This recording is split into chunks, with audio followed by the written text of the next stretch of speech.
Hi everyone, in today's video we are going to solve this question. But before starting the solution, like the video and if you are new on my channel, please subscribe it. Let's begin to solve the question. The question is the area of this small square is 9 centimeters square and the area of this large square is 89 centimeters square. How to calculate angle theta in this figure? How can we solve this? Let this length is y. Then from here to here, this length will be also y and this length will be 3 because the area of the small square is 9 centimeters square. Let the side of the large square is x. Then by Pythagoras theorem we can write y square plus 3 plus y whole square equal to x square.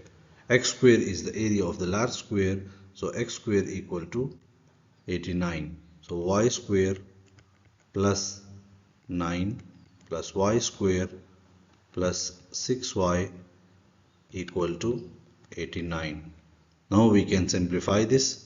We will get 2y square plus 6y minus 80 equal to 0. Dividing both sides by 2, we will get y square plus 3y minus 40 equal to 0.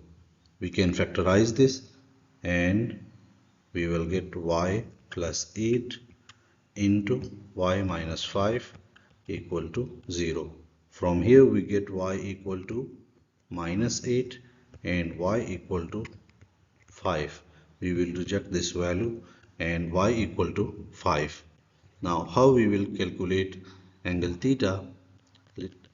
Tangent theta will be equal to y plus 3 divided by y, and y is 5, so tangent theta equal to 8 by 5 and theta equal to tangent inverse 8 by 5 and theta equal to 57.99461,679 degrees approximately, and this is the required answer. Like the video, share with your friends and don't forget to subscribe to my YouTube channel. Thank you.